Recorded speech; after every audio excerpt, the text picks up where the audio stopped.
Deadly Chaotic Energy contains graphic and explicit content which may not be suitable to some listeners. Listeners' discretion is advised.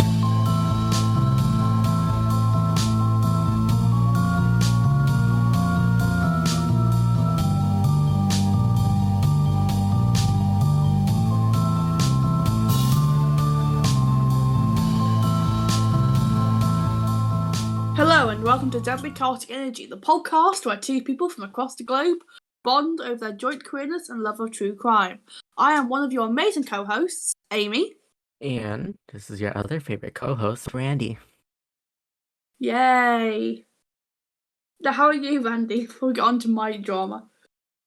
I've been fine, I guess. I've been home for 3 days, completely bored out of my mind. Very, very tired. And I feel like shit. Yourself?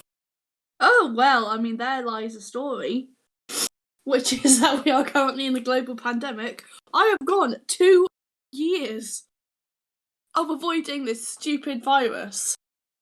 And 2 days before restrictions are lifted where I am, guess who just come down with it? So if I'm hoarse, sneeze, a lot, or cough, I do apologise today because I have the Rona. Oh no. I know. On the other hand, it means I can actually eat like a litre of ice cream for dinner and no one can judge me because I'm ill. I'm totally not doing it at the moment.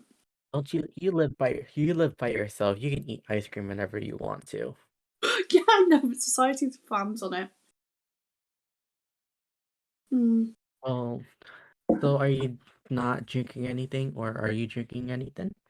Right, well today, because of my lovely Rona, that should be a band. Actually, I'm surprised it's not a band already. My lovely Rona. Instead of like my romance. My chemical romance is my lovely Rona. We should totally start that band. Someone get Christine on the line. I'm pretty sure she'd be up for this.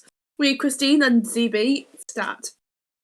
Oh god, no, I do not want ZB in the band.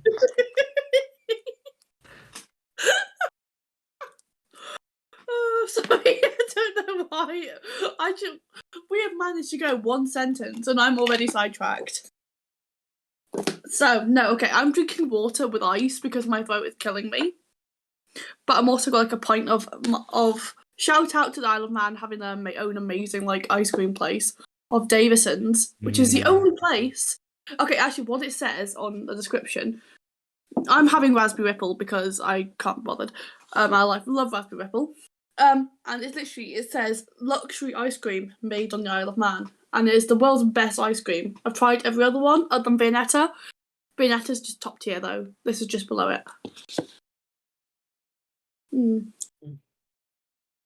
So I've got water and ice cream. Water and ice cream, a weird combination. And COVID. I think COVID's definitely the best part of all this. I haven't lost my taste yet, luckily. But yeah, water, ice cream, and COVID. And a hell of a lot of paracetamol. I am drinking a Pinot Grigio white wine. It's from Folonari. I guess it is called that. I'm not Italian. I cannot pronounce that. But I am going to describe to you what the website says. Ooh, The Italian classic, cool, crisp, and vibrant. Folonari Pinot Grigio, perfect for any occasion, whether pairing with dinners or takeout at home. That sounds lovely. It is an easy drinking and versatile glass of white wine. Great for days at the beach or barbecues throughout the summer. Ooh. And it's a 2020 bottle, so it came out when the world was going to shit. Hey, at least something good came out of the world coming to shit. It's supposed to be a dry finish, but some Pinot Grigio has some sweetness to it. It has a hint of green apples in it. It apparently smells like fresh flowers. It's great to pair with salads, seafood, fried appetizers, mozzarella, and pasta with pesto or creamy sauce. So now we're at this point where we do our ASMR. Oh, come on. Bring Now it. this is a now this is a very, very long bottle, and the tip fits into the palms of my hands, and I'm caressing it, Oh, for fuck's sake! Are we getting doing the a ready, porno or a true crime podcast? and it's getting ready to crack. So here here is me cracking this open. Ready? Ready, come on. Ich ni san. I don't know if it caught that or not. Yes, nice crack. Uh, Shout out to crime because Amanda's amazing and my spirit animal today. Hopefully this is not too dry. I'm not a fan of dry wine, but last time I had Pinot Grigio, it was alright. Ooh, I could smell the apple and the Ooh, florals. ooh, ooh, lovely. Not bad at all. I I can't smell anything. Oh, actually, no, that's a lie. I can smell my lovely raspberry ripple. I have raspberry ripple and raspberry juice. I am surviving COVID. Ooh, I should really have my notes open. Oh, where did I put my notes? That's a yeah. Okay, look, I need to go elevator music for 30 seconds. Oh yeah, I do have elevator music, so I'll put that in there. Okay, I'll go first then. So this week, in my case, is an absolute doozy because I am a doozy. Luckily, I got my notes ready last week because I'm a genius. Apparently, also shedding my glasses back on. And apparently my brain went, yeah, you might be ill next week, so get your case ready. Yay. I don't know if you heard of this one, but I'm covering today. Have you heard of the Amazon review killer? The Amazon review. Todd Kohlepp? Yep, Todd Kohlepp. Have you heard of him? Have you then? Yeah, that fucker. Huh. That fucking I heard guy. of him. Okay, look, I thought it was going to be more light-hearted after them being almost decapitated last week. Not that murder's ever light-hearted, but you know, maybe not trying to decapitate people would be a good idea. Okay, so yeah, but so this week I am covering the case of Todd Kohlepp, who, yeah, basically Amazon review killer. I just thought that it's just like, imagine the guts of someone to go on like 10 out of 10 would use this spade to kill someone or to dig a hole again. Also, if you saw something like that online, would you take it seriously? I'd be like, okay, I don't know what to do with this information, but thank you, sir. Me. Sorry. A spoonful of ice cream later. Ice cream helps medicine go down. So, Todd Kohlepp. Born Todd Christopher Sampsell on March 7th, 1971, in Fort Lauderdale? Lauderdale? I don't know. Lauderdale. Lauderdale. See, you can tell I'm English, I'm not American. Florida. Kohlepp's parents divorced when he was only 2 years old. Shortly after, his mother, Regina Targ, married Carl Kohlepp, who legally became his stepfather in 1976. Now, Kohlepp almost immediately began to display disturbing traits while living in South Carolina and Georgia in the custody of his mother and stepfather. A known bully, he often destroyed the school projects of his classmates and was thrown out of the Boy Scouts for bad behaviour. And this is how much of a motherfucker this guy is. He even killed a goldfish with bleach and shot a local dog with a BB gun. Jesus Christ. I mean, what the fuck does goldfish do to you? And the poor dog. Like, don't fucking shoot dogs. That's a PSA for you. Don't shoot dogs. Dogs are precious. Don't shoot anybody or animals. Huh? Don't shoot anybody No, or don't shoot anything. people. People also don't shoot people. But definitely leave the poor animals alone. They did nothing to you. But as FBI investigators later determined, Kohlepp was bullied at home. Which is not an excuse, because I was bullied at home and I didn't fucking shoot dogs. But anyway, Mm. that I can't believe that nasty motherfucker shooting a fucking dog. What a dickhead. He was abused, abandoned, and his grandfather hit him with a cattle prod, said FBI agent John Douglas. A cattle Also, prod? a cattle prod, is that what it's like a tasey sort of things? Yeah, it tases you. Ugh. Why would you tase a child? I mean, that's just creepy. Bad granddad. Actually, no, worse granddad. Just don't do that to your kids. Don't hit kids. That's another PSA for you. Today's episode's full of Amy's PSAs. Ugh. Even in elementary school, he was a bully. By the time he was 9, he ended up in a mental hospital. He was very, very angry and combative. Combative? I don't speak English. And combative. Combative? Combat. Combative? Combative. Combative! Hey, I can speak English apparently. He really became the product of this very dysfunctional family. So, yeah. Kohlepp spent 3.5 months in Georgia Psychiatric Hospital as an inpatient because of his inability to get along with other kids. Which, okay, if that had gone higher up, if I'd said that first, before the whole shooting dogs thing, I would have gone, that's not an excuse. You know, just because you don't get along with other kids, to like put in a mental hospital. But if you're shooting kids and bleaching goldfish, then you deserve to. Why also, if he did that, why was he let out after 3.5 months? I don't know. I mean, why let him out? He's a child who bleached a fucking goldfish. America is weird. Florida, the South is weird.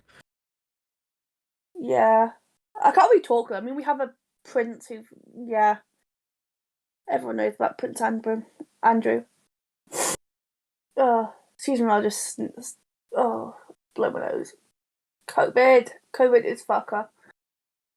Kohlepp despised his stepfather and longed to live with his biological one. He would spend a few years in counselling before that wish actually became true, though, in 1983. So, he was born in 71, so he was like 12 when he actually had to live with his dad. Which, okay, cool. You know, 11, 12. Also, all this happened before he was 12. Yikes. Like, how old the fuck? I should have googled it. But how old was he when he killed a goldfish and shot the fucking dog? I mean, Christ. This is all happening before you. This is like before he's even 11. I mean, before I was 11, I hid in the corner and like read. I wasn't out shooting local dogs. Ugh, fucker. Anyway, with his mother embroiled in her second divorce, it was decided Kohlepp should go live with his dad in Tempe, Arizona. Unfortunately, it proved disappointing. While he enjoyed learning how to blow things up and make bombs, which, what the fuck, for parenting skills. Oh, America. While he enjoyed learning how to blow things up and make bombs with his father, Kohlepp also learnt to hate him soon enough, as Samsel spent most of his time on dates. Which, by the way, you just gotta give like an 11 to 12-year-old son. Do not go out and just spend all your time on dating women. Ugh. When he demanded that his mother and stepfather take him back home, they made excuses to keep him in Tempe. Which, don't blame them. He's already shot a dog.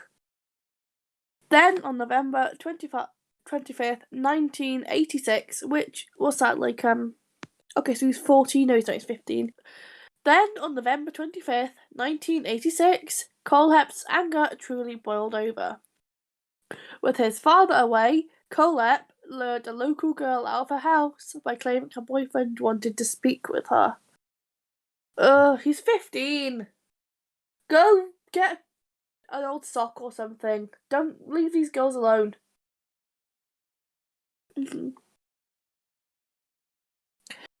He forced her into his home with a .22 caliber revolver, bound her limbs with rope, and taped her mouth shut.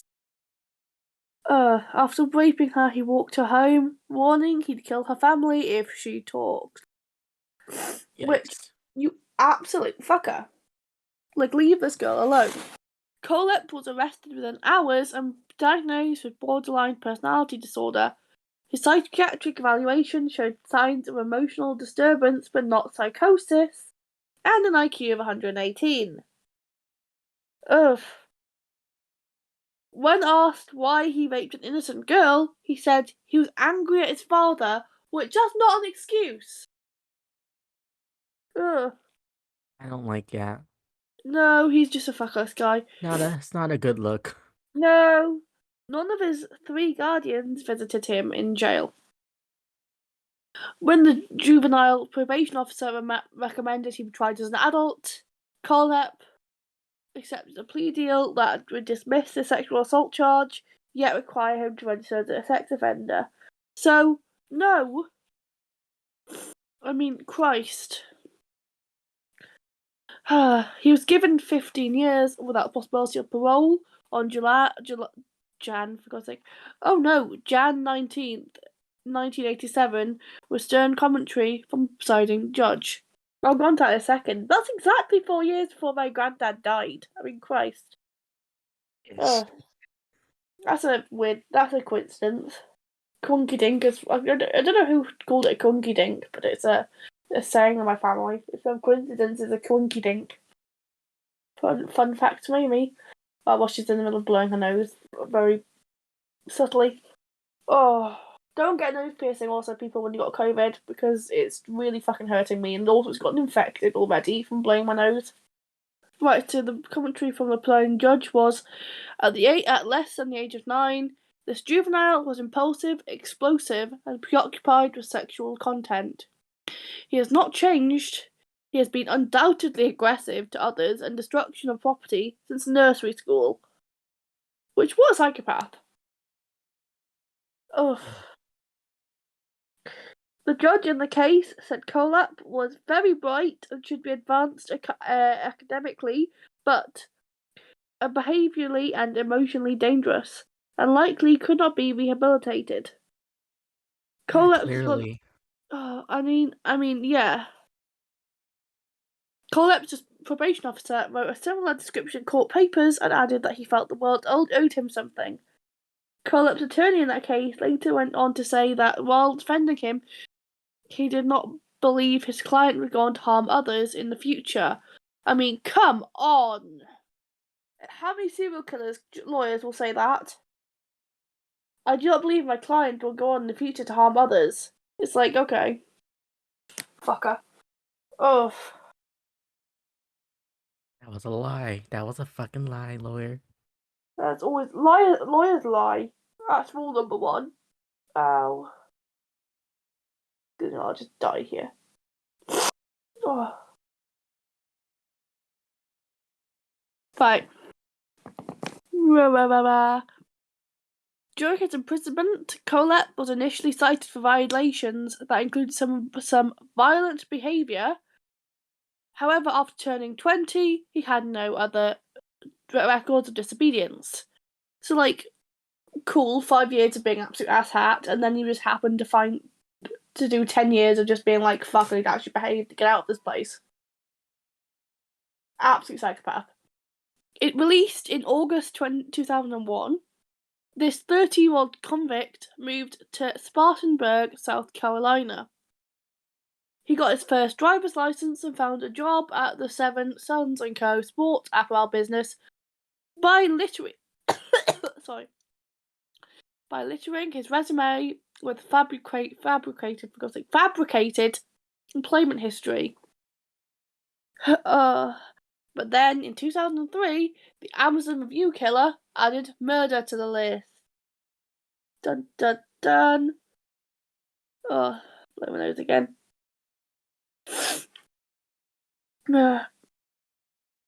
On November 6, 2003, a customer found 4 people shot inside Superbike Motorsports, a motorcycle shop in Chesney. The victims were identified as owner Scott Ponder, 30, service manager, for God's sake, Put your teeth in, Amy. Service manager, Brian Lucas, 29. Mechanic, Chris Sherbert, 26. And bookkeeper, Beverly Guy, 52, who was Ponder's mother. So, fucking fucker. All four died from multiple gunshot wounds. Before Kohlepp confessed to the killings in 2016, investigators believed that the gunman, armed with a pistol, entered the shop from the back and killed Sherbert as he worked. He then killed Guy in the middle of the showroom, Lucas sat in the main doorway, and Ponder in the parking lot. I've just lost my fucking spot. There we go. According to Ponder's wife, Kohlepp was a disgruntled customer who had been in the shop several times. According to Kohlepp's mother, I mean, okay, why are you chiming in here, mate? Sip of water. According to Kohlepp's mother, he attempted to return a motorcycle there, but the employees laughed at him and would not return the money he had paid for the motorcycle, and embarrassed him for not knowing how to ride one. Oh. He escaped justice for over a decade, but would soon publicly disclose his innermost thoughts online, with a profile simply called Me. It's a creative name. I mean, I know, come on! You're gonna fucking talk about how you're murdering people, don't just go Me. I mean, even your name as Amazon Review Killer is so much more creative than just Me. Oh. Kohlepp created an Amazon wish list of products to review. These include items such as chainsaws, and suggested just how bloodthirsty he truly was. So here's a lovely excuse of why stupid reviews. Worked excellent at getting the neighbour to stand still while you chase him. That with it is hard enough without an easy to use. It's hard enough without an easy to use chainsaw. It's like, okay, fucker. Worked a chainsaw? Yeah, chainsaw. Worked excellent. Getting the neighbour to stand still while you chase him with it is hard enough without having an easy chainsaw. It's like, wow. Okay. That's like, one way to stop it. Yeah, I mean, 10 out of 10. Would use again, would murder again with it. I mean, come on. 10 out of 10 effective, but 0 out of 10 would recommend. Yeah. Would not recommend chasing people. PSA, do not chase your neighbours with a chainsaw, because you will get reported to the police, and you are an absolute fucking weirdo. Kohlepp got his real estate license in 2006 by failing to disclose his criminal past.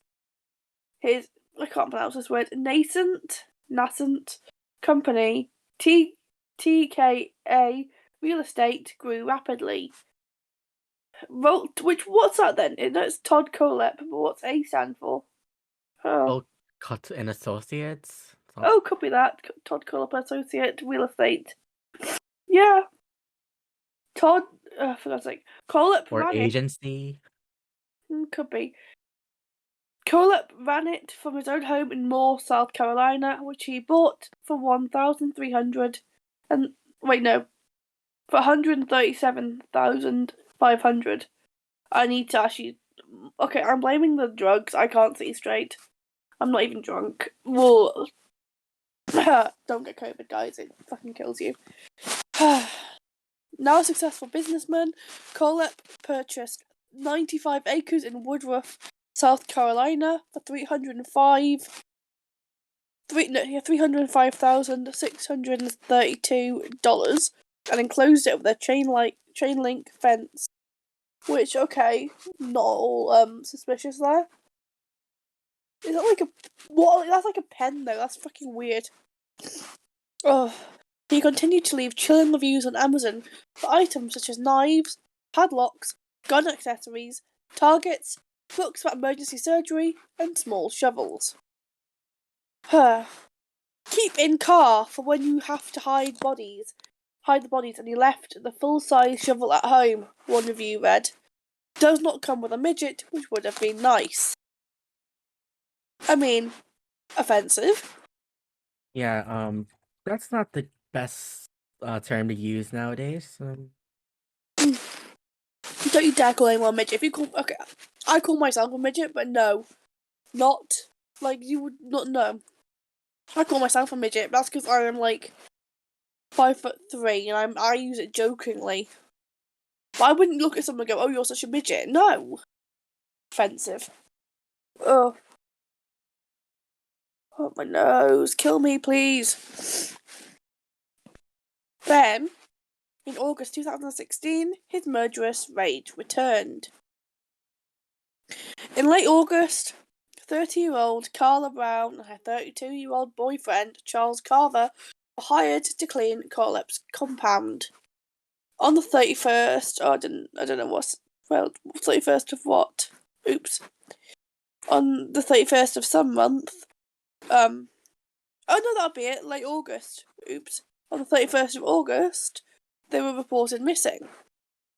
Spartanburg County Police eventually discovered that both Brown and Carver's cell phones had given off their last pings somewhere in the area of Kohlepp's home. Oh, fucker. When they conducted a search of Kohlepp's property, they heard banging from a shipping container of his land and found Brown trapped inside. She had been raped, chained up, and in fear for her life for nearly 2 months by that time. Which, again, absolute fucker. Ugh. Gross. I know. Sorry, I'm having to blow my nose again. I feel like shit. Brown later testified that Kohlepp shot Carver in front of her eyes before chaining her up. Kohlepp's mother, which by the way, why does she keep coming up in this? Kohlepp's mother, I mean, okay, you know a bit too much here, babe. Kohlepp's mother claimed that Carver was killed for having a really smart mouth, which Kohlepp didn't like. He also said that he kept Brown captive because she didn't do anything wrong and he didn't want to hurt her. However, Brown stated to police after her rescue that Kohlepp had killed Carver because Kohlepp was, quote-unquote, mad at her. Okay. That's not an excuse. Yeah, no. No. Yeah. While under arrest, Kohlepp revealed the location of 2 more bodies on his property, identified as 29-year-old Johnny Coe Coxey and 26-year-old Megan Lee McCraw Coxey. They had been missing since 2015, December, after having been also been hired to clean Kohlepp's home. Both had been shot. Ugh. Absolute. I mean, 29 and 26, you know, like, they're not old, they're young, they've still got a whole life ahead of them. Oh. Kohlepp was arrested shortly after Brown's rescue. He later confessed the Chisney shootings and the murders of the Coxeys. In exchange for allowing him to talk to his mother, give her a photograph, and transfer money to the college fund of a friend's child. I mean, okay, bit weird. While meeting with his mother, he reportedly... Oh, here we go. While meeting with his mother, he reportedly confessed to the killings and kidnapping. When he confessed to Chisney shootings, which is the one in the motorcycle shop. Yeah, super whatever. Yeah, Proceed. something like that. Kohlepp said he shot each of the victims once in the forehead, a detail in the investigation that was never released to the public. Ugh. A search of Kohlepp's property also uncovered numerous weapons, including 9mm pistols outfitted with suppressors, semi-automatic Eck. rifles. What? Eck. Eck. 9mm pistols outfitted with suppressors, semi-automatic rifles, and an undetermined amount of ammunition. Ugh. Because there was no record of a background check under Kohlepp's name for purchase of a firearm, investigators believe he likely acquired the weapons illegally. I mean, no. If you actually, to be fair, in America, would they give a sex offender guns? No, they wouldn't. If you have charge of anything, they would not give you a gun. Hmm. So you would have to buy it off somebody. Yeah. Oh, sorry. Excuse me. I'll just try and reduce up slightly. Where's your ASMR from me? Shortly following Kohlepp's arrest, authorities in Spartanburg County discovered a number of seemingly joking product reviews for various items such as padlocks, shovels, tasers, and gun accessories on the retail site Amazon. Written again, why just me? I mean, me is shit. Get a Why would Amazon sell gun accessories in the first place? That is a very good question, actually. Especially like padlocks, shovers, for God's sake, shovels, tasers, and gun accessories. I mean, okay, good point. One review about a padlock stated solid locks have 5 on a shipping container. That means that what you call that woman who was stuck in there. Let me just go find that name again. It'll be Brown. Poor Brown was stuck in that shipping container. Her solid locks have 5 on the shipping container. Won't stop them, but sure will slow them down until they're too old to care. Oh, which no. And then back to the other review. Another written for a folding shovel said, keeping calf when you have tied the body that you left the full-size shovel at home. Again, the fucking midget. Don't call people midgets. It is offensive. The reviewer's wish list page. I mean, come on, this is how terrible it is. The review and how not even subtle. The reviewer's wish list page was listed as Todd Kohlepp. Put your own fucking name on it, why don't you? Ugh. Following his arrest, Kohlepp claimed to his mother that there are many other victims aside from the aforementioned. When his mother asked how many, his response was, "You do not have enough fingers."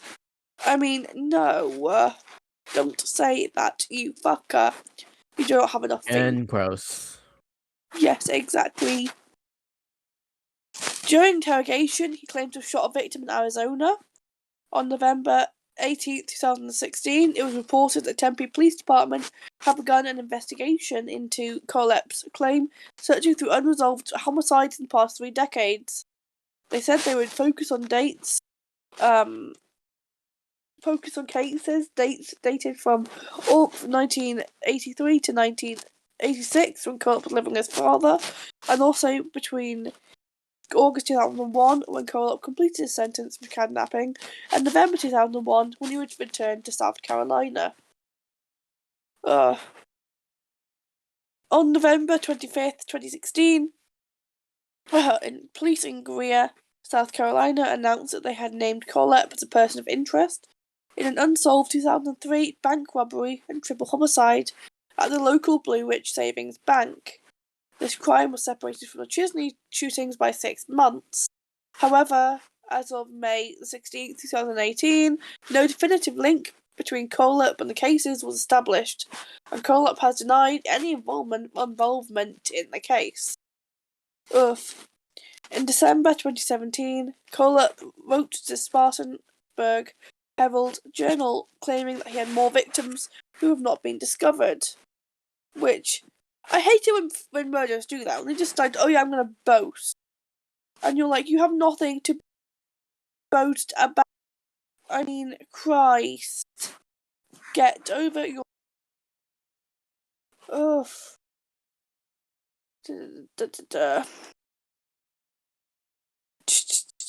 Oh no, why am I going back to that? The whole boasting is rubbish. Kohlepp was charged with 4 counts of murder in relation to Chisney shootings, 1 count of kidnapping in relation to Brown's abduction. He was later charged with 3 additional counts of murder for the murders of Carver and the Coxies, along with 1 additional count of kidnapping and 3 counts of possession of a weapon during the commission of a violent crime. Kohlepp's next court appearance was scheduled for January 19th, 2017, where Kohlepp's attorney waived their right to appearance. According to a report by WLT's X, relatives of the Shizney shooting victims filed a wrongful death lawsuit against him. On December 1st, it was announced that Brown also filed a civil lawsuit against him, which I don't blame her, because I would also file a civil lawsuit if someone fucking chained me up for 2 months in a fucking shipping container. Ugh. On May 26th, 2017, Kohlepp pleaded guilty to 7 counts of murder, 2 counts of kidnapping, and 1 count of criminal sexual assault, and was sentenced to 7 consecutive life sentences without the possibility of parole in a plea bargain that spared him from capital punishment. Although his defence swore at his sentencing that no other victims to be found, Kohlepp has since repeatedly admitted there were at least 2 other murders. As of August 2018, he has yet to give authorities the details. Kohlepp is currently imprisoned at the Broad River Correctional Institution, at least in August 2020, so halfway through COVID. Some of Kohlepp's belongings went to auction, and the proceeds were donated to the victim's family. And what a fucker! That is the story of Todd Kohlepp, who deserves to rot in jail. Thanks. I hate it. I'm literally on my last glass of wine because of that story. And all this has come from allthat'sinteresting.com and Wikipedia, which thank you so much, because I have been fucked and I definitely did not just copy and paste everything. Oops. Excuse me, I'll just pour myself more water. Yay, and there we go. Oh, well. Seems like we both choose a doozy case this week again. I 110% just went through Facebook and went, let's see what interesting true crime posts come up. Oh god, this wine, yeah, it's starting to hit me, and it's not really delicious when you start getting drunk. Wine drunk is another different level of drunk, though. It is, I think, 12% ABV, so Oh wow, strong. I think the strongest I had was like 13 or 14%. Yeah, it's quite strong though. I'm just now gonna let. Shit! I just put water on my bed. Oops. It'll be fine. I'll dry out. Yeah, no, I think. I'm now just gonna listen to you and your amazing case while eating ice cream because I deserve it. Well, let me finish this glass of wine Yeah, because it's this fine. one's a doozy. I'm just gonna slurp my water. Cause I've just filled my glass way too high, so now I've no choice but to slurp it so I don't spill it over my bed again. See, I'm not a wine drinker, but it's there when I need it. Oh, I know. Okay, so I don't know if you heard of this, but it was on, and that's why we drink. And I also got this from, I got this from And That's Why We Drink, and I got it from True Crime Garage. Okay, which one is it? Lauren Giddings. Oh, I don't remember that one. You do? I don't. Lauren. Oh, this is a doozy. So this is I got 5 pages of notes, so buckle up. You're in for a ride. Oh, right. Well, I have the ice cream. I'm happy here now. Okay, so Come at me. 27-year-old Lauren Giddings graduated from Mercer University Law School in 2011. Oh. She grew up, yeah, smart lady. She grew up in Maryland. Lauren moved away from her home nearly a decade ago for college. She fell in love. She fell in love with the South and finished, and since she finished her education, she was trying to prepare for the next step of her life. Hey, smart woman. Wait, is she a murderer? We'll get into it. Oops. I was gonna say I don't want to sympathise too much with the murderers, which I always seem to do. I'm not gonna answer anything. I'm just gonna let you think what you think, and then hit you with the Yeah. shock factor. Okay. She had to do the bar exam in order for her to officially create her new career path as a defense attorney or be part of a defense team. The same week, Lauren was also planning on moving down to South Carolina. She was planning on moving in with her boyfriend. Okay. It's not unusual that Lauren would not respond to messages or calls because she's studying so hard. But after a few days of no communication, one friend knew something was wrong. It was about 4 days before anyone was looking for her. It was on June 29th when friends started looking for her. Katie Oh. O'Hare, Katie O'Hare and Lori Supsick, Lauren's best friends, they were all distanced from one another, but kept in close contact. Okay. Katie, Katie is at home in Maryland, and she was the first one to notice that she was not responding for a while and told everyone that she couldn't get a hold of Lauren. Lauren made it known on a post or an email that she was going to be locking down on studying for the very important bar exam so that people would not bother her. Katie called Lori, and Lori didn't pick up. Katie then called Lori's sister. She wasn't close to the sister, so when she called her, she knew something was up. Okay. So so Lori tells Katie that Lauren, like, oh God. Oh So Lori tells no. so Lori tells Katie that Lauren was not responsive. Oh dear. Come on. Oh, I got the names mixed up. Did I? Oh no. Okay, so there's Lori and Lauren. Lori is the friend. Lauren is Oh the right. Okay. victim. Okay. So Lori tells Katie that Lauren was not responsive. They both Okay. kept on they both kept trying to reach her, but it kept going straight. It kept going straight to voicemail. I am Okay. I am literally like feeling the intensity of this alcohol. I was like, are you a bit drunk, laddie? I think like if I keep talking, I think my Boston accent's gonna come out. Oh no, we can't have that. Oh, it's okay. You never heard of a Boston accent, so I can bring it. I can dish it out for you. Come at me, please. Look, I need to laugh. So now the friends have reached out to her family, and they too realize that they haven't heard from Lauren either. Wait, actually, Lauren's, I think I remember hmm? this case. Yeah, it's a pretty known case, Yeah. I think. So Lauren's sister, Caitlin Whaler, said that she was already concerned, and now her concerns have validated. So Caitlin sent a Facebook message to bring to her big sister's law classmate Ashley Morehouse. Caitlin asked Ashley to check out Lauren's apartment and um knocked on her door. No one answered. Oh no. Lauren's car was parked outside. Caitlin said she would come back later to check again. Then they got in touch with Kristen Miller, a close friend of Lauren's, and she thought it was odd too that she didn't get a response from her. Oh. Lauren's sister Caitlin knew Lauren's Facebook and Gmail passwords, but she saw that she didn't send anything out or wasn't active on either.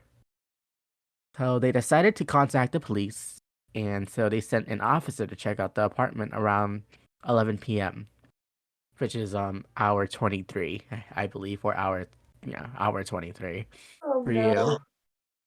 So the dispatcher said that the officer said there was no sign of forced entry, and the officer said that they have to wait until the morning to fill out a missing persons report.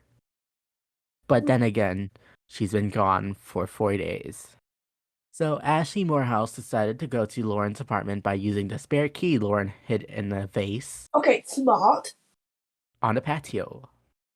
Definitely Ashley, smart. so I don't know. I don't know if it's smart or dumb at the same time. Both.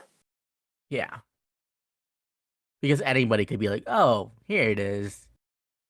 You'd have to know if you're pretty good. They're gonna actually in a flower pot. It's pretty stereotypical. At least So we have a I, key safe. I don't know where I would hide it. That's the thing. I need to put it somewhere. I would make something that blends in, Yeah. not a flower pot. No, that's too obvious. Mm. So or not even under a doormat. I would not even use a Oh doormat. no. So Ashley had some friends go inside with her into the apartment. Inside, they found her purse, keys, and cell phone. The battery was dead. Oh no. They plugged the phone into the charger and it powered on. They found out that no messages or calls had been made in several days. All of Lauren's belongings were still there, such as her studying items, so she had no reason to leave and not take the materials. So now Ashley dials 911 and now the Macon Police Department and realize that all her shit is here, so now it might be something worse. Oh. The police called the Criminal Investigation Division and Ashley started a search party for Lauren. So the team consists of Ashley, her boyfriend Paxton, Yeah. Lauren's ex Lauren's ex-boyfriend Alex, and Lauren's next door neighbor Steven. They were all friends and classmates from the law school. They searched around the town and still didn't find her.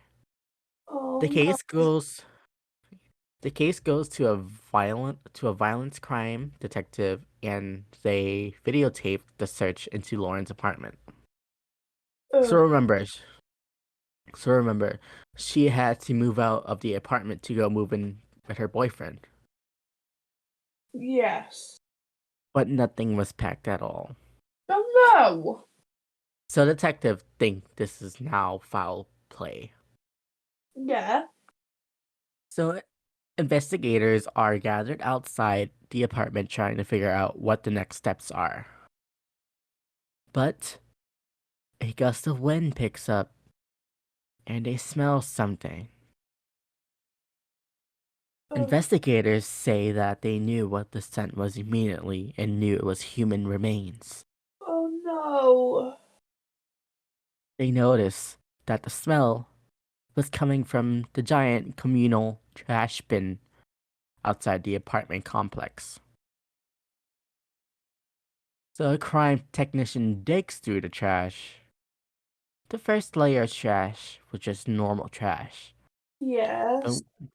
but when it came to the bag underneath, they find a human torso. But why do the fucking tortoise? Oh No, no head, no arms, no legs, just a no. torso. The torso only had a pair of pink running shorts. Oh no. So now they're like, what the fuck? So now they gotta go back into the apartment and then they try to find any evidence of blood anywhere because the body got dismembered, so there had to be blood. So Uh, they get out their handy dandy luminol spray and in the bathroom, the whole entire bathroom started glowing. The okay. the, the blood was literally halfway filled with into the tub. Ew. Don't do that. So Lauren's family were all ready to drive down to Macon, and one of the sisters was gonna take a plane, but their mom called and said they didn't need to anymore. They found a body. What's more fucked up is that they found out on the news by an uncle who was walking in on the family. Her father, Lauren, they first started with the neighbor Stephen, who said that he was only acquainted with her and said that something must have happened on a run since she did like to run. Yeah. Acquainted is such a great word though. Can we just talk about that for a second? Acquainted. I Okay. love acquainted with because Yeah. like I don't want to be friends with you, but I'll be acquainted with you. Mhm. Acquainted's great. Oh, Then they went to her best friend Ashley and said um, that they were at a party the night before. Lauren went missing. But the night before Lauren went missing, it was like a going out party because they had this big ass exam and they had to study for days. So they're like, okay, we'll do one big party and then we all have to go to study. Um, so in attendance was Ashley and Lauren, Paxton, and Paxton's roommate, Alex, who was Lauren's ex-boyfriend. Okay. They all went back to Alex and Paxton's apartment to continue their party. The, Yes. la- the last time Ashley saw Lauren, she was still chatting up with friends, but the next day she wasn't seen, so she thought she just left early to go get ready to study. Yeah. So they asked about the new boyfriend she was moving in with, John Capleton. He was a 48-year-old man. But Remember, she's in her 20s. no, that's like ooh. Uh, Okay. yeah. He was from Well, Charleston, South Carolina, and was a successful lawyer. She interned for him. oh They no, had no. Okay. it always starts out as an intern, and Well, of was he course took you're advantage of her then because she's wanting to be a lawyer. He's a young woman who's wanting to make become this big lawyer. No, fuck her, he took advantage yeah, of. she's in his office all the time, so something creaky is going down, and Oh it's no. disgusting. I already hate this guy. I don't even care if he murdered her or not. I hate her. I hate him. So, oh, this is from 2011, so he's what, Ew. probably like 50, 58, 59 years old. This is disgusting, Really. gross. Um, so they I had a serious relationship, always serious. but friends say they did argue a lot from time to time. They asked her ex Alex and Ashley said that they both knew about the relationship Why and did they and step in? what? Why didn't they step in and stop it before it went bad? You see, if Uh, my friend started dating someone who's like 48, as a 21-year-old girl, I would literally get on the plane and slap them just to be see like, they no. see they asked her ex-boyfriend about on if he knew the guy, and he was like, yeah, they didn't like each other. Well, obviously. The fact she still hangs out with her ex-boyfriend is like, wow. I don't know how you would do it. I can't even look at my ex-boyfriend. Ugh. I mean, no. So, back at the apartment, an investigator was walking on the right side of the building and noticed a door. Okay. The owner of the complex opens up the room. And No. it was like a maintenance room or something. And the investigator noticed a hacksaw on the wall. No. So that catches the eye because Yeah. Lauren was dismembered, and they assumed it must have been a saw. So they took a look at the saw and noticed that there was red liquid on the saw, aka blood. No. So the suspect did a shitty job and clearly didn't clean it well. Come on, if you're gonna kill someone, Do a good job at cleaning yeah, it at clean it least. up. Come on, it's not that hard. Oh. So the investigator asks the owner who has access to the room, and she says herself and one other person. So they asked who else had access. She said the property manager, Peter Welsh. So they add him to the list of potential suspects. They Okay. then they then asked him questions like, when was the last time you been into the apartment? He said it was for AC maintenance. Then they asked about the saw, and he said he's never seen that saw or even used one before. He provides an alibi, and that alibi checks out. So they had to let him go because the alibi was so tight. Later that day, Lauren's father arrives to see and identify the body. Oh no. He didn't know that she was dismembered. So he's trying to see the body and the police won't let him. He keeps on doing this, and one of the investigators tells everyone to leave so that he can talk to him father to father.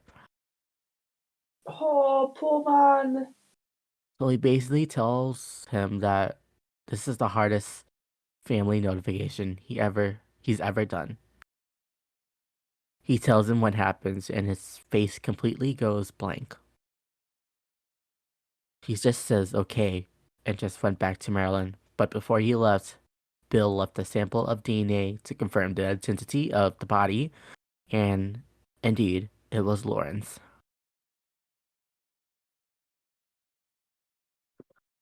So, Oh, yeah, it's awful. I feel bad. Every time I do a case and then reread it, it gets so sad. I know. So, the next person for the interview was Alex, the ex. Alex confirmed about the party. So remember how Ashley said she didn't see Lauren in the morning? Yeah. Well, that's because she was in Alex's room sleeping in there. Wait, who was in Alex's room? Lauren or the roommate? Lauren. Oh, right. She was in her ex-boyfriend's room. Oh, drama. Please So give your they drama. so they push for more answers. So they did fool around, but didn't go to anything nasty apparently. Mm, okay, I'm more for them going for the nasty than her fucking a 48-year-old man. Yeah.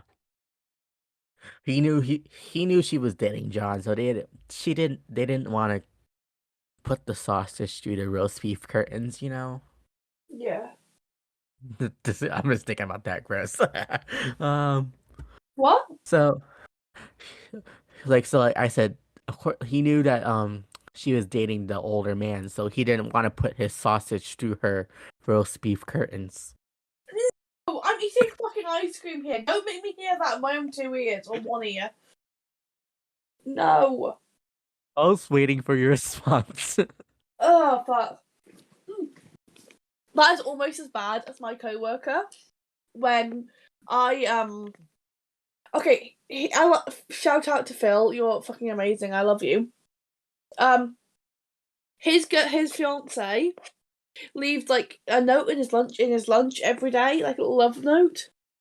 And this one day, she forgot to put a note in his lunch, and he was like, "Oh, okay."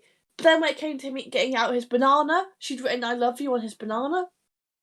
So I jokingly turned to him and went, "Oh well, tell." She was like, "Oh, I'm gonna say thank you to Tanya for my love banana." So I said, "Oh, tell her that she'll get her love banana tonight."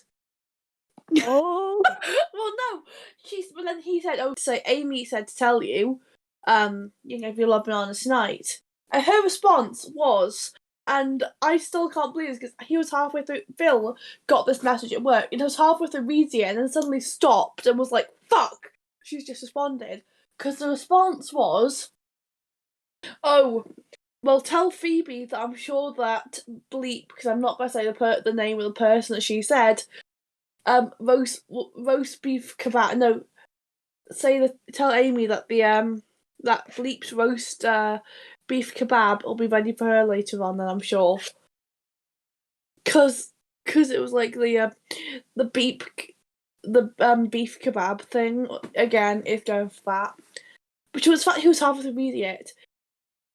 And the reason why he had to stop and pull it away was his fiance had said like, "Oh, tell Amy that like her bosses, my bosses,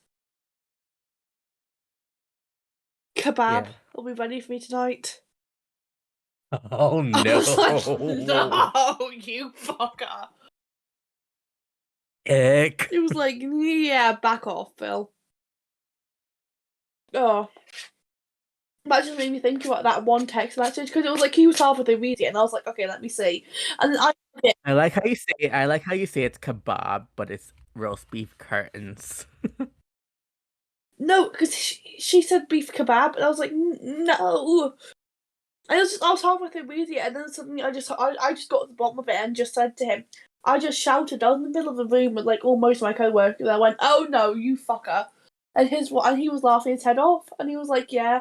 And then everyone of course had to hear about it then.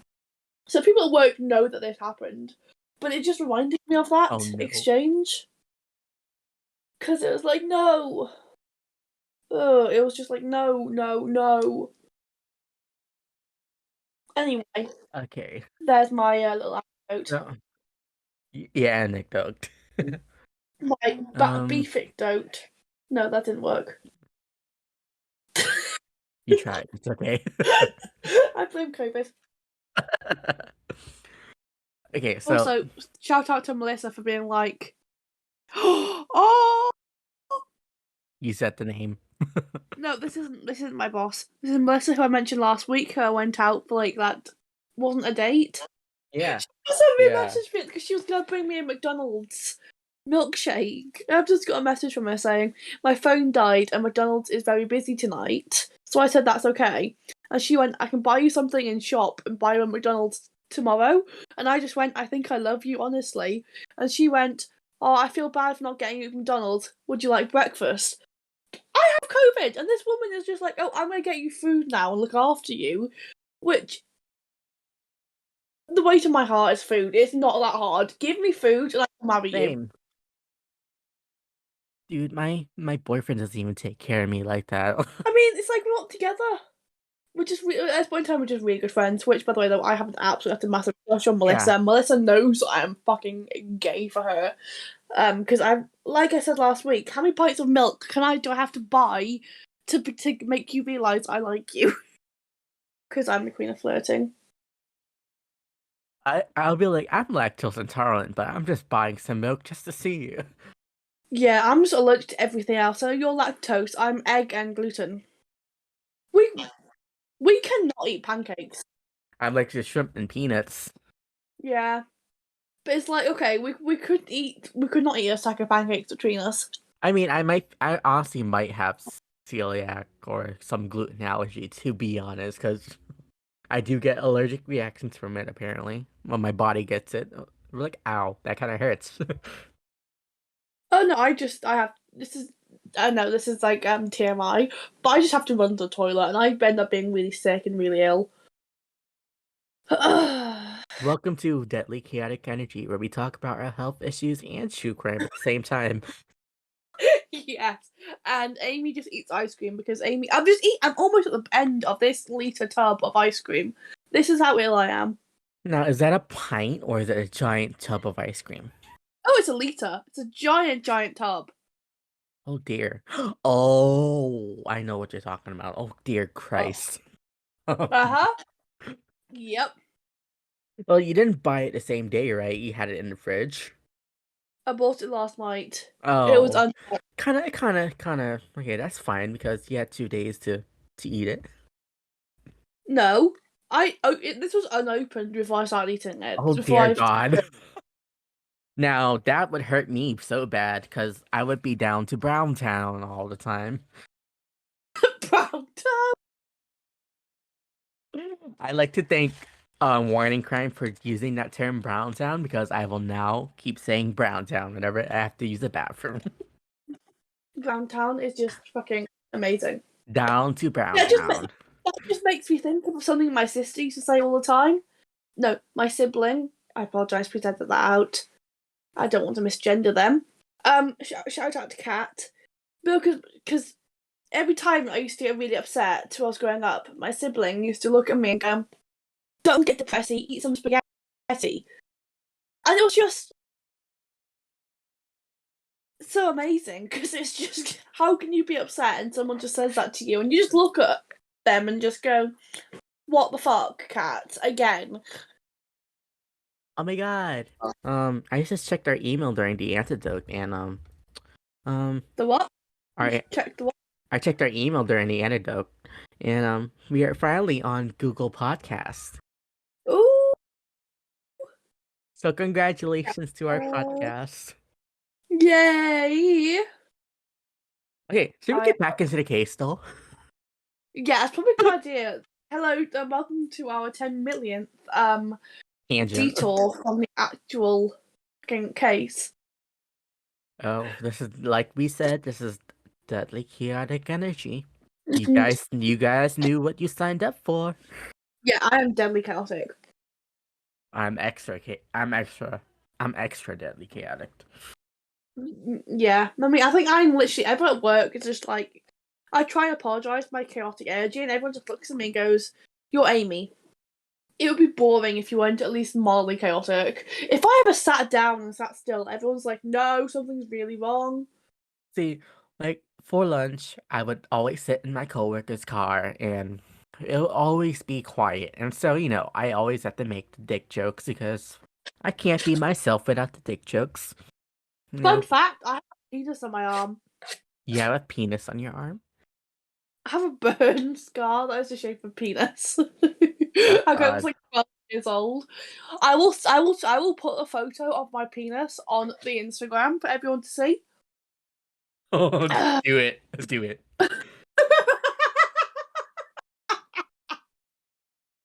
Yes.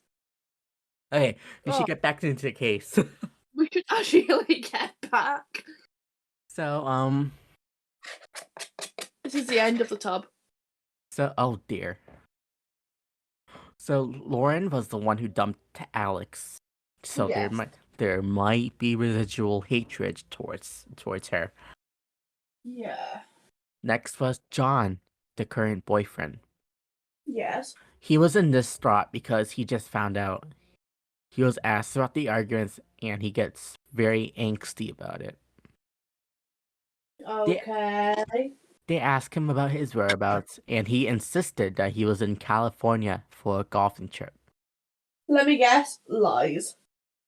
So they asked for receipts and they say he doesn't have any. Oh, and he says he doesn't have any, but he'll send them through email. Before he walks Okay. out, he remembers that the email she sent to him around 10:40 p.m. the night she was killed said that she was worried that she felt like she was being watched. Okay. And the investigators were like, what the actual fuck? So he gives them the email, and the email says, I can't wait to get out of this town. Making hoodlums try to break into my apartment that Thursday night. It was terrifying, and I haven't been able to sleep since. So now they put it on Alex because he was the ex-boyfriend. He had an alibi, but it wasn't as solid as Peter's, the maintenance man. So John, the current, Okay. so John, the current boyfriend, said he was gonna send the receipts, but it's been 2 weeks and they still didn't get them. So they contacted him and he was like, maybe it didn't go through. So he checks the email and it was the file attachments are too big to be sent. But it finally goes through and everything checks out. So he was completely ruled out as the suspect. So now they started asking questions about Lauren with neighbors and one neighbor, Steven, the one who was at the search party. He lets them into his apartment to search while one of the officers asked him questions. He asked him if he was seeing anyone, and he said no, and if he's sexually active, but he says no. He's saving himself for marriage. They asked if he was religious, and he says no. Okay. He wants to be pure on his wedding day. Okay. And when they go into his bedroom, they find a shit ton of condoms. Well, then that doesn't hold up. And then he admits that he went into other people's apartment when they weren't home and stole them. Oh. And then they were like, how did you get into the apartments? And he was like, oh, I got a master key to the apartment complex. Okay, red flag. Massive, massive red flag. You're gonna hear a lot of barking in the background, by the way. That's fine. And he was It's like, just me being barking mad again. and Bubble. and he was like, shit, I said too much, and he refused to say more. So they tried to find a way to arrest him, and they arrested him on burglary. So Okay. they they took a deeper look into the apartment, and they found panties, some lingerie. Yeah. What was that about saving himself from marriage? They Oh yeah, were sorry, more shit. they were Lauren's. Oh. Apparently, it was turned into a mask. Underneath the vanity bathroom, they found a box for a hacksaw, and it was the same exact one used to dismember Lauren. Oh no. They also find two keys, one for the maintenance key that had access to all the apartments, and a key that was cut to exactly fit Lauren's apartment. Oh. They started to question his friends, and they discovered that he had an unusual interest on talking about how to get away with murder. He also Okay. he also talked to people he was acquainted with about dismembering people in the bathtub is the easiest way and a better way to get away with it. Okay. A former roommate once said that he wasn't afraid of Steven in a way that he would do something, but this one time they had a conversation on if he killed somebody. So Steven was scrawny, and so the roommate was like, "What if he did something to a guy like me?" And he said, "Chloroform." Chloroform. Yeah. Okay. He talked about the time he was teaching him how to lockpick. Steven was able to open a lock under 10 seconds. Okay. Yeah, that's weird. Yeah. Um, so Stephen McDaniel was charged with first degree murder, and he claims he was innocent. So there was an interview with him about the investigation and talking about how Lauren was sweet and stuff. And it was utterly disgusting just talking about the woman he just killed. Yeah. I mean, I should probably send you the clip of the interview, but I don't know, it'd probably make you feel uncomfortable. Um, Okay. Yeah. so they were interviewing him before they informed him about the body that was just found. And Yeah. and he was trying to be like the guy that he was trying to like act like he didn't do it. But when they told him about the body, his whole demeanor changed. He Oh starts no. he starts to go silent, and he asks, "Body?" He then goes pale and then starts to look around at the ground and has panic attack. At the time of the interview, they were sympathetic because they thought he was just like devastated that they found his friend, so-called friend, so Yeah. dismembered, but like no. They just found his evidence. So trash day was the day after Lauren was murdered. Okay. But luckily for the cop who had the gut instinct to be like, no, dude, that's a dead body. They called the big guy to look at that garbage bin, and the garbage company were not able to collect that giant bin that day. Okay. So like if so like lucky them, because if they weren't able to find that torso, he would have gotten away with it. So Steven's defense team were in for it. Like they're like, "Oh, I got this. We got this. We're the best. We're the best team out here." So the defense attorney had to build up all the evidence and stuff to link him to the murder. Okay. So the previous investigation on Steven's PC couldn't find anything to link him to it. But around that time, new software was developed to look deeper into the computer's old file cache, and so so the so the district attorney asked them to run it again with the new software, and at this time they hit the jackpot. Okay. They found Okay. they found crazy ass shit on the computer, such as sick, sadistic pornography, which featured murder or torture, and etc. They also Oh, yeah. They also found a video in Steven's digital camera of Lauren's apartment that night, and she lived on a second story. So what he did was tied his camera to a long stick to look at her through the camera, okay. Creepy. Massive red flag. see if she was home. And it was during that same night she said is when she wrote that email and said that she felt like she was being watched. That's because she was then. If he was having a fucking camera. Also, how long is that pole? I don't know. I don't know where he got that stick from, but like wow. So almost 3 years later, on April 2014, Stephen finally admitted to murder.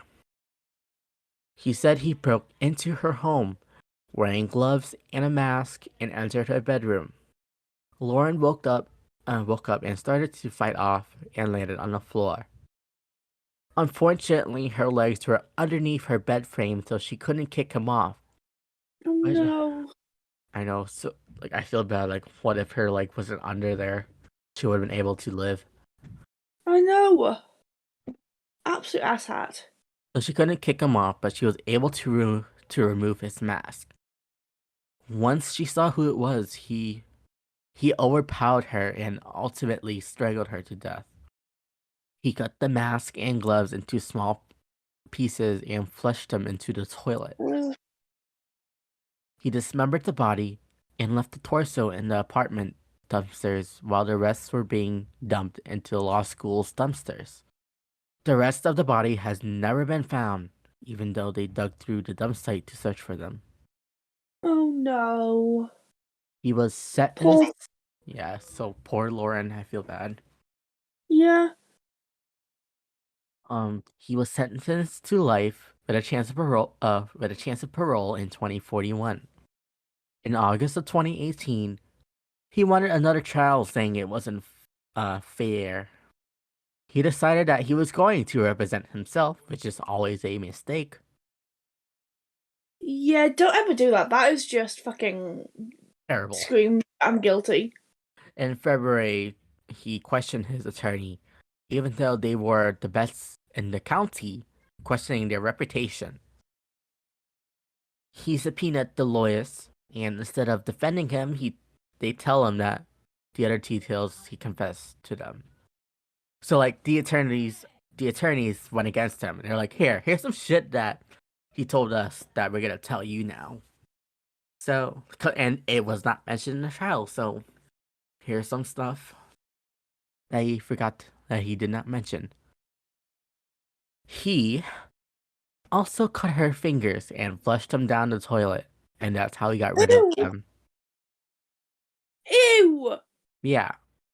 And obviously, he's still in jail, and that is my case of Lauren Oh Giddings. no. Wow. Ugh. Dark cases, Wow. two dark cases in a row. Miko, Miko, Miko. Hello, welcome to Deadly Coscargy, the place where we are two mentally fucked up people who find pleasure in fucking Dark everyone else's. cases. Yeah. Ew. Ew, ew, ew. Oh, how do you think of my case? Since I thought your case was freaking gross. Uh. You see, mine, I was thinking. I mean, also, who the fuck thinks, oh, look, I murdered someone? Well, let's go review my murder weapon or not online. Like, okay, weirdo. It's like not even subtle. Even my person, like, he would have gotten away if the trash company would have gotten that bin in time. But then I know. again, But then again, he should have gotten rid of the evidence at a different Yeah, location. But like then again, we shouldn't let him. We shouldn't let him. I don't I like. know. I feel bad because we have to mention like she wanted to be a civil, civil, a public defense attorney. So Yeah. and Oh, so people who racially discriminated, she wanted to defend them. yeah. I mean, she seems like an absolute utter angel, and just deserves to go rot in hell for what he did to her. I know, Oh, I and hate men. he also like I think he like at one point he did attend like an acting class Yeah. in preparation for that interview skit that he did. But like I think Really? I think that that acting job is terrible. Yeah, that's an awful acting job. Yeah. Oh, oh, great. We did four dark cases in a row. I know. Look at this. So you know how we're gonna try to do like topics. Yeah. So I thought of this one for next week. What do we do like across the what is it called? Across the lake or across the border or something like that. Crimes where you can do an American crime and I can do like a UK crime. Yes. Okay, America. I'll jot that down. Yes. Eva, write that down. Eva, write it down, even though we don't pay you for it. No. We need neither. I know, but we can't afford an Eva. No, we're broke. On that note, please subscribe to us our Patreon Oh at yeah, patreon.com/ Deadly Cotty Energy podcast. oh yeah, and please rate and review on wherever you get your podcast so that we can be like on the front page of whatever podcast source you use. Please, we are two desperate people who need attention. Give us all the attention. I know I wasn't given enough attention as a child, y'all. Please, Please. we need the love. Amy's dying here. COVID is fucking I terrible. am dying from the alcohol. I'm dying from COVID. I know you have it worse than me. You did it to yourself. I went to work. Yeah. Ugh. Oh, by the way, listeners, this was supposed to be in like another like a video. Like we were trying to do like a video episode as well, but for some reasons I can't get it to work. So maybe next week we'll try this. Yes. You might be able to see my lovely face. And I'll make myself look alive in the video. Okay, look, I'm actually quite glad we didn't do video this week because I look like I am amazingly dead. Oh no, I don't know if you want footage of you blowing your nose on video. Just having snot run down your nostrils. Oh no, I am not that bad. That is not a nice image. I can't tell. We're both on just audio right now. Oh no, I'm just coughing. That's all. All right. I'm gonna go like sleep for 10 years. Yeah, I shall let you rest up. So should we cut it off here? Yeah, sure. All right, So wait. guys. Oh. Please follow us on Twitter at DCE Podcast. Our Instagram is Deadly Cottage Energy Podcast. My personal podcast, my personal podcast, my personal social media. Twitter is at Medusa Rants. Instagram at the Posh Geordie, and also if you fancy my TikTok, which is now just going to be full of videos of me having COVID and doing smash or pass with 10 million inappropriate characters, then that is at Medusa Rants. And Randy, would you like to butt plug? A butt plug. Oh my god. Well, if you have story recommendations, your own true crime or paranormal story that because we might introduce some paranormal on this show and or anonymous confession, you guys can email us at deadlychaoticenergypodcast@gmail.com. And if you guys want to follow my Instagram, it is atomic_Randy. And if you guys want to follow my Twitter, even though I barely use Twitter, it is Atomic Randy. I do have a TikTok, but do I remember the name of it? It should be the same name, but I barely post a TikTok, so Yeah, my TikTok is just Special Pass, or me singing very badly, or just being gay, which is my trademark. I think I have like 2 TikToks on my profile. Yeah. No, I literally don't give a shit anymore. Please follow me. I am poor. And give me money. I need money. So I don't have to. Yeah, please. I don't want to work at this government job anymore. Oh. Well, I've been working 16-hour shifts at the airport because of the fact that money, and also everyone else had COVID, and then suddenly it's like, hey, I managed to avoid COVID for 2 years. Bam! I know. Anyways, y'all, Yes. thank you for listening, and we'll see you guys next time. Yes. Goodbye. Goodbye, deadly chaotic listeners. Bye, Daddy. No!